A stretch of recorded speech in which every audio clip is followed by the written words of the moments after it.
আসসালামু আলাইকুম। আমার চ্যানেলে আপনাদের সকলকে স্বাগত।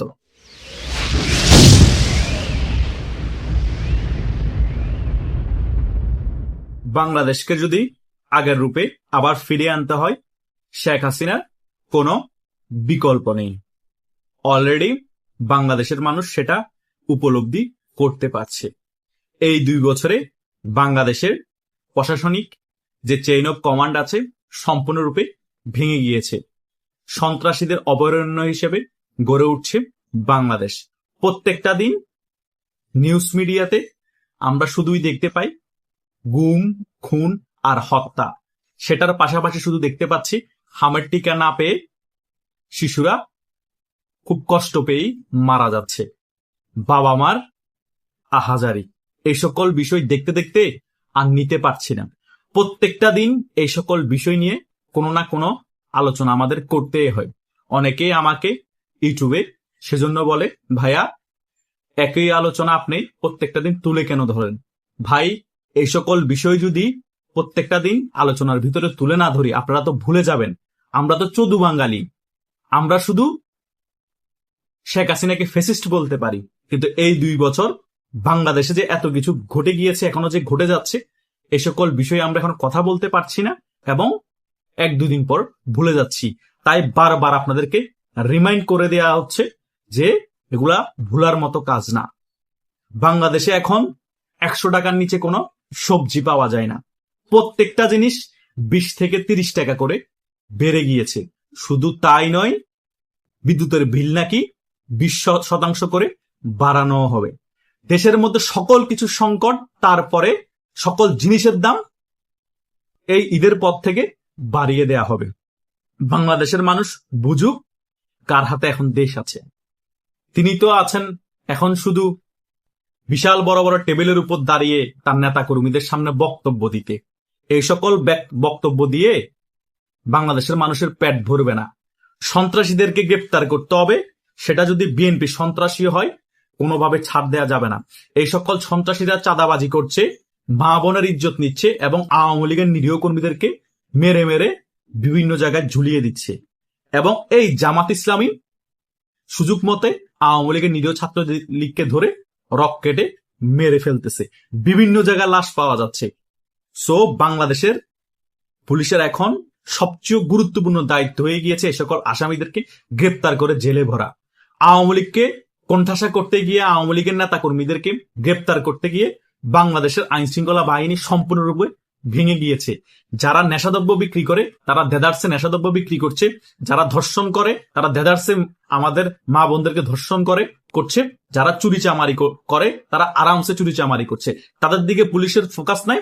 পুলিশের ফোকাস দিয়ে দেওয়া হয়েছে উপরের থেকে নির্দেশ দিয়ে শুধু আওয়ামী লীগ ধরো, আওয়ামী লীগ যাতে কোনো ভাবে মিটিং মিছিল না করতে পারে সেদিকে তোমরা খেয়াল করো, আওয়ামী লীগ রাজপথে নামলে তাদেরকে গ্রেপ্তার করো। ভাই, একটা পুলিশকে যদি আপনি এতগুলা কাজ একসাথে দিয়ে দেন সে কোন কাজটা ঠিকভাবে করবে? পুলিশের কাজ কি নিরীহ আওয়ামী লীগকে খুঁজে খুঁজে ধরা, নাকি যারা অপরাধী তাদেরকে ধরা? আমার কথা হচ্ছে আওয়ামী লীগের মধ্যে যদি কেউ অপরাধ করে থাকে, জানমালের ক্ষতি করে থাকে, ডাকাতি চুরি সন্ত্রাসী করে থাকে, তাদেরকেও গ্রেপ্তার করুন। কিন্তু আওয়ামী লীগের কেউ তো জানমালের ক্ষতি করছে না, গুম খুন চাঁদাবাজি হত্যার সাথে এখন জড়িত নাই, তাদেরকে কেন গ্রেপ্তার করা হচ্ছে? যারা এই সকল বিষয়ের সাথে জড়িত ছিল ক্ষমতা থাকা অবস্থায় তারা তো বিদেশ পালিয়ে গিয়েছে। আপনারাই টাকাকে বিদেশ পালিয়ে যেতে সাহায্য করেছেন। সো তাদেরকে গ্রেপ্তার না করে নিরীহদেরকে কেন গ্রেপ্তার করা হবে? আর তাদেরকে গ্রেপ্তার করতে গিয়ে নিরীহ আওয়ামী লীগের নেতা কর্মীদেরকে, যারা সত্যিকারের অপরাধী বিএনপি, জামাত এবং এনসিপি, তারা পার পেয়ে যাচ্ছে। তারা দেদারসে খুন করে যাচ্ছে, দেদারসে চাঁদাবাজি করে যাচ্ছে, দেদারসে সকল জায়গায় লুটপাট করে যাচ্ছে। আর আপনারা এদিক দিয়ে জনগণের পোংটা মেরে দিচ্ছেন। কিভাবে পোংটা মারছেন? দ্রব্যমূল্যের দাম বাড়িয়ে, বিদ্যুতের 20% দাম বাড়াবেন, জ্বালানি তেলের সংকট, জ্বালানি তেলের দাম বাড়িয়ে প্রত্যেকটা সেক্টরে এখন এই ধরনের 2 নাম্বারই চলতেছে এবং বাংলাদেশের মানুষ না পারতেছে কিছু বলতে, না পারতেছে কিছু সহ্য করতে। সো এই সার্বিক সকল বিষয় থেকে যদি আমাদের উত্তরণ পেতে হয় আমাদেরকে বাংলাদেশের রাজনীতিতে আবার হাসিনাকে ইন করতে হবে, তারেক জিয়াকে আউট করতে হবে। শুধু রাজনীতিতে ইন করলে হবে না, ক্ষমতাও ইন করতে হবে বাংলাদেশ আওয়ামী লীগকে এবং বিএনপিকে আউট করতে হবে।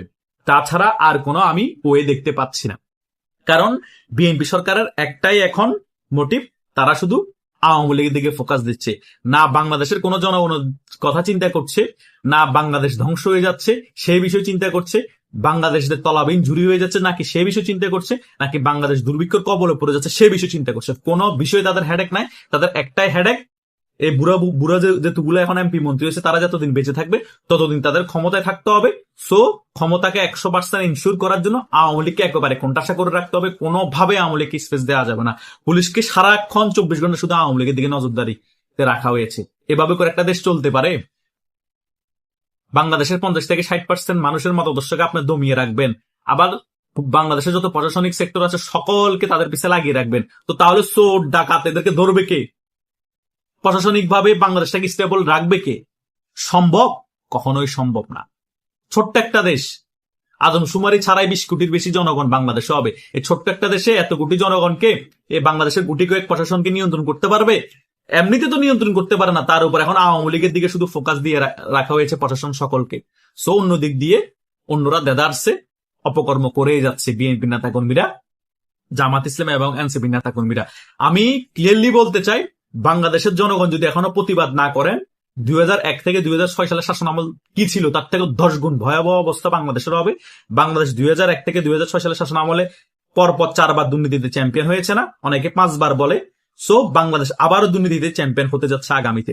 অলরেডি বাংলাদেশ দুর্ভিক্ষের কবলে পড়তেছে এবং সামনে আরো বেশি দুর্নীতি বাড়বে। বাংলাদেশ আবারও পৃথিবীতে দুর্নীতিতে চ্যাম্পিয়ন হবে। কেউ বাংলাদেশকে রক্ষা করতে পারবে না। এই পাকিস্তান বাংলাদেশকে আরো ডুবিয়ে ছাড়বে। পাকিস্তানের সাথে চুক্তি স্বরাষ্ট্রমন্ত্রীকে বাংলাদেশে এনে আরো বিপদের দিকে বাংলাদেশকে ঠেলে দেওয়া হয়েছে। এখন ইন্ডিয়াও খেপেছে, চাইনাও খেপেছে, রাশিয়াও খেপেছে। আর এই আমেরিকার সাথে দেশ বিরোধী চুক্তির কারণে তো বিশ্বের যত প্রভাবশালী অন্যান্য অ্যান্টি আমেরিকা আছে অন্যান্য দেশ সকলে এখন বাংলাদেশের উপর খেপেছে এবং এই রেজিমের উপর খেপেছে। কোন রকমের সাহায্য সহযোগিতা কেউ করবে না। আমেরিকা এত দূর থেকে এই বাংলাদেশের এই সরকারকে কি সাহায্য সহযোগিতা করবে? বরং তারা যে $29 মিলিয়ন খরচ করেছে শেখ হাসিনা রেজিম পরিবর্তন করার জন্য, তার থেকেও 3 গুণ টাকা বাংলাদেশ থেকে চুষে নিয়ে যাবে। বাংলাদেশটাকে একেবারে সিরিয়ার মতো করে দিবে, একেবারে আফগানিস্তানের মতো করে দিবে, ফিলিস্তিনের মতো করে দিবে। এটা কি কোনোভাবে কাম্য ছিল? এখনো বিএনপি সরকার আমেরিকার সাথে দেশ বিরোধী চুক্তিটা এখনো বাতিল করছে না। বাংলাদেশের জনগণ, আমি বুঝতেছি না, মুখের মধ্যে কি ললিপপ নিয়ে বসে আছেন? আমরা ইউটিউবাররা গুটি কয়েকরাই শুধু এই সকল বিষয় নিয়ে প্রতিবাদ করব, আপনারা আপনাদের জায়গা থেকে প্রতিবাদ করতে পারছেন না? নাকি বিএনপিকে আপনারা সমর্থন করছেন, সেই কারণে দেশ ধ্বংস হয়ে গেল? সমস্যা নাই, বিএনপি ক্ষমতায় থাকুক। এত বড় নির্লজ্জ হবে না। আগে দেশ, তারপরে রাজনৈতিক দল। আমরা আওয়ামী লীগেরও সমালোচনা করেছি, আমরা আওয়ামী লীগকেও ছাড়িনি, কিন্তু আওয়ামী লীগের মতাদর্শ মনপ্রাণ ধারণ করলো। আগে দেশের কথা চিন্তা করেছি, তারপরে রাজনৈতিক চিন্তাধারা। আপনাদেরও সেটা করতে হবে। দেশের কথা যদি চিন্তা করেন, বিএনপি এই সিদ্ধান্তের বিরুদ্ধে কথা বলতে হবে। যতক্ষণ পর্যন্ত বিএনপি এই দেশ বিরোধী যে চুক্তি করেছে আমেরিকার সাথে সেটা বাতিল করবে না, আমরা বিএনপির বিপক্ষে থাকবো। আর যদি বিএনপি বাতিল করবে না বলে দেয়, তাহলে আমরা রাজপথে নামবো বিএনপি সরকারের পতনের জন্য। সেটা বিএনপির লোক হোক, বিএনপির সমর্থক হোক, আওয়ামী লীগের সমর্থক হোক, অন্য রাজনৈতিক দলের সমর্থক হোক, সবাই একই প্ল্যাটফর্মে চলে আসতে হবে। আগে আমাদেরকে দেশকে রক্ষা করতে হবে, তারপর রাজনৈতিক দলের চিন্তা ভাবনা। ভাই, দেশ না থাকলে বিএনপি ক্ষমতায় কোথা থেকে থাকবে? আর বিএনপিকে আজীবন ক্ষমতায় থাকা সম্ভব? কখনোই সম্ভব না। সো মাথায় রাখবেন এই বিষয়টাকে, সকলে একমত হতে হবে। আর যদি বিএনপি এই জিনিসটাকে কোনোভাবে ম্যানেজ করতে না পারে, তাহলে বিএনপিকে ক্ষমতা থেকে আউট করতে হবে, শেখ হাসিনাকে ইন করতে হবে। শেখ হাসিনা একমাত্র পারবে দেশ বিরোধী চুক্তিটাকে বাতিল করতে। ক্লিয়ারলি আমি এই ভিডিওর মাধ্যমে মেসেজ দিয়ে দিয়েছি। বাকিটা আপনাদের সিদ্ধান্ত। বাংলাদেশের জনগণ দেশকে রক্ষা করবেন নাকি বিএনপির দালালি করে বিএনপিকে ক্ষমতায় বসিয়ে রাখবেন? ধন্যবাদ সকলকে।